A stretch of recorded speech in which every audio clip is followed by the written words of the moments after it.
Hey guys, welcome back. Bolt Spider here. Today we're going to be going over the 25th anniversary Megatins and all the contents inside. So as we can see, you can see the alt arts that we're getting along with the quarter century secret rares, and we have an image for them. So as we can see, we have cards like Dark Magician Girl, which we already knew, the 3 gadgets, Ubel, Honest, and Winged Kribo. But the ones that we didn't know, we have things like Salmon Great Gazelle, Light and Darkness Dragon, Crystal Beast Ruby Carnbuckle, Ito, the Supreme Magical Being, and just so much in this, which is very crazy. A lot of the ones that you could use for current and past formats, which is really nice, especially Chimera Tech Fortress Dragon, and even something like Bahamut Shark for the upcoming Mermail support. Or if you're an anime fan, you have things like the Seal of Orichalcos, and also something like Rank Up Magic Astro Force. But you also have opening Asparagates in here as well with Speedroid Terratop.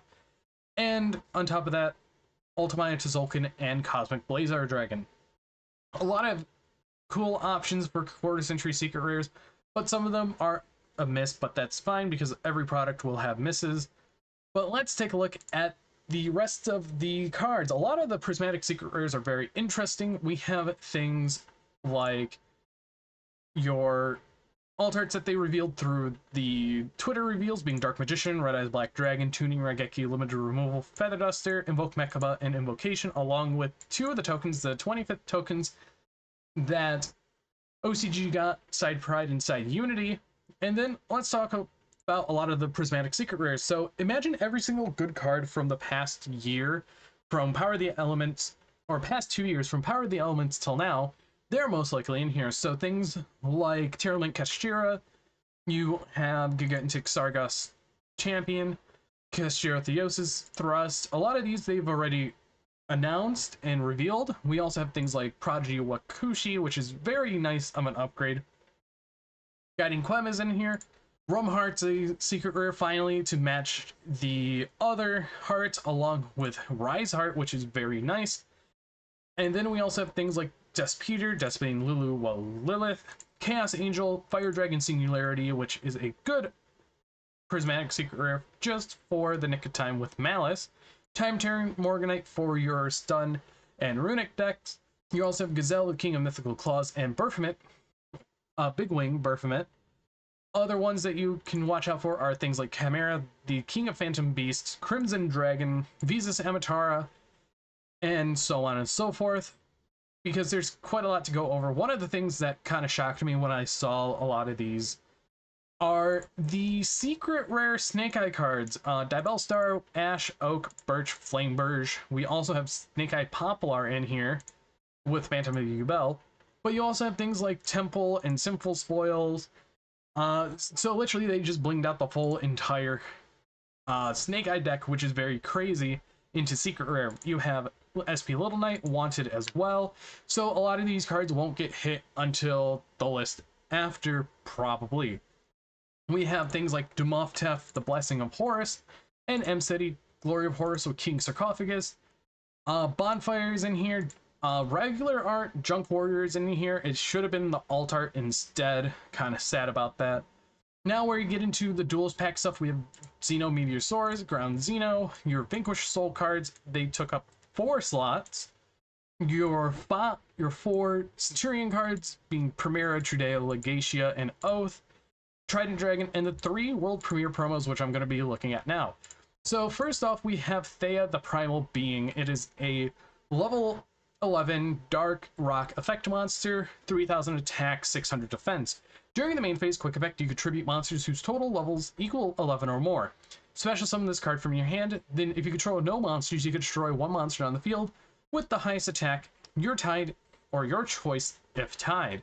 You can only use this effect of Theia the Primal Being once per turn. Neither player can normal and or special summon monsters more than 4 times per turn, while this card is face up in the monster zone.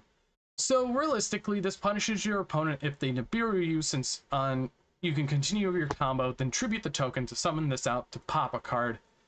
And then you pass turn with a built board currently, and then you have to suffer through a summon limit that is up to 4 times per turn.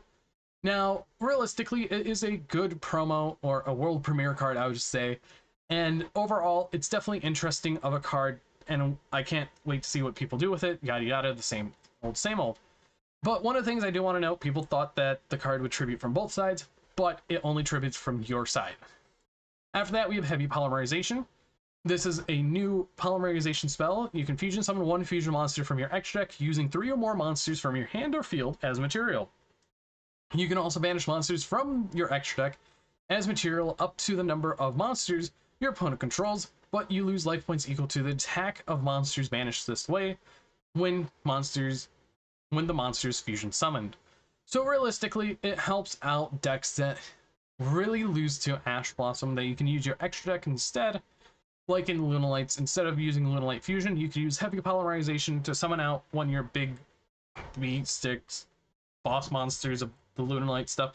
You can also use it in many other different ways. You can also use it in something like Cyber Dragon, being able to dump a whole extra deck of machines to go into Over Dragon, which is very powerful. Plus the Cyber Dragon from hand or field is really good. And there's a lot of other implications that you can do with this card, which I really do enjoy. And then, out of all the openings I looked at, I had to look at least 30 openings. No one pulled a single Mind Castlin. So this is an image from one of my friends that I'm not going to name. But it is a dark level 6 psychic synchro effect monster, 1 tuner plus 1 or more non-tuner monsters. You can target one monster your opponent controls, switch controls of that monster and this card. If this card is synchro summoned, or if this synchro summon card is sent to the graveyard, you can target one face-up monster on each field, switch controls of those monsters. You can only use each effect of Mind Castlin once per turn. So it's literally a double creature swap that could be very useful. And in my opinion, it is a very, very interesting card that Konami has made, because I could see a lot of the gimmicky stuff that people can do with it, a lot of the fun, and possibly an FTK that you could do with it, with things like Ultimate Fish Vulcan and a few other cards here and there. But we'll see what happens with that. But let's get back to the Megatins. A lot of the Ultras are just super generic stuff. Every single Gemini card from Power of the Elements got a rarity bump to Ultra Rare, even if it was already an Ultra Rare. You have Wally, Penny, and Melfi, which is very nice. Those 3 are great to have. Draco, Utopian Aura got a downgrade, so it's going to be a little easier to get. You also have Scareclaw Kashtira. A few of the Chaos cards, you have Sneaky C, very useful utility card as an Ultra Rare finally. We have other things like Dynamundo, even though it just got an OTS reprint, it now has an Ultra Rare, same for Light of the Branded. Tri-Brigade Arms Bucephalus II is really good, and also Dibolantis, the Menacing Mantis. A few Gold Pride cards are scattered around in here, which is fine. Pharaonic Advent is actually going to be very useful with the brand new ARG deck that's going to be coming out, because this deals with continuous traps. Motorbike and Monk Big Bang K are both Ultra Rares. Bestial Aluber is an Ultra, along with Fearless Meek, and Trid is also a Ultra. Other things to talk about, we have rarity bumps to Makanko, we have rarity bumps to Pearly in here, which is very nice. Pearly Sleepy Memory as a Ultra Rare is nice. Fusion Duplication and Trap Tricks as well.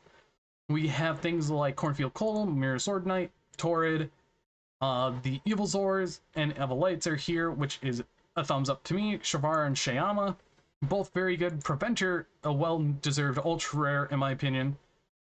We also have things like Chimera Fusion, Emergency, a lot of just useful cards for current meta decks that people can use. Even Keybelt is in here as an Ultra, which I really do like. That does really look well. Magic Key Deity Ashtaru.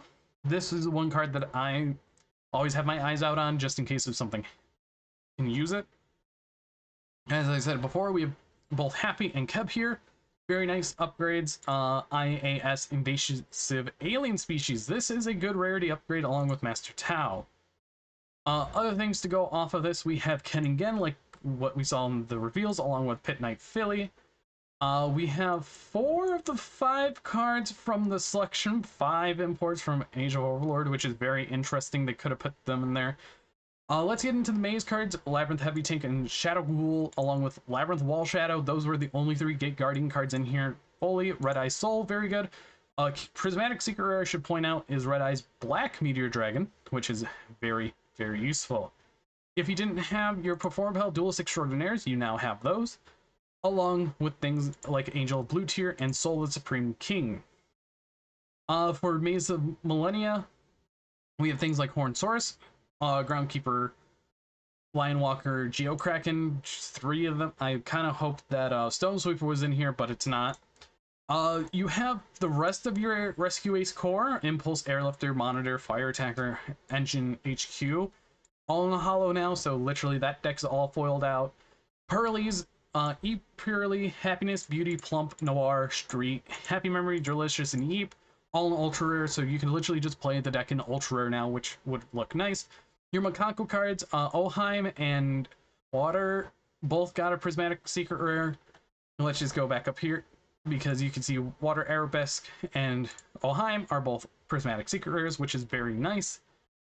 We have Hare and Nini both getting it, along with the Huli, which was up over here in the next to the Pearl Lily, if I could ever find it again, right here. So all your Makanko main deck names are in ultra, which I do like. Memento Mictlan as a ultra rare. Where's the other Memento cards? Stand Up Centurion and Centurion Bond in here. And then we just have a lot of the commons. There's not really much to recap off of these, because there's not really much to go off of. But really, overall, being 400 cards definitely hinders the pull rates of the set, and I hope that they don't do this again. I feel like that they should have done 25 QCRs instead of 50, and shrink the set down more to about, oh, I don't know, 300 cards maybe. Overall, it's a very top-heavy set with the 100 Prismatic Secret Rares and the gigantic 150 Ultra Rares. Well, you only have 100 commons. So, honestly, in my opinion, they could have cut the commons out and just been said, okay, all the commons could be Ultras, Prismatics, and extra QCRs in the matter of fact. But that's just my opinion on the tins. I don't want to keep anything longer about this. This spreadsheet will be linked down in the description below. But I hope you all have a wonderful day, and see you all in the next video.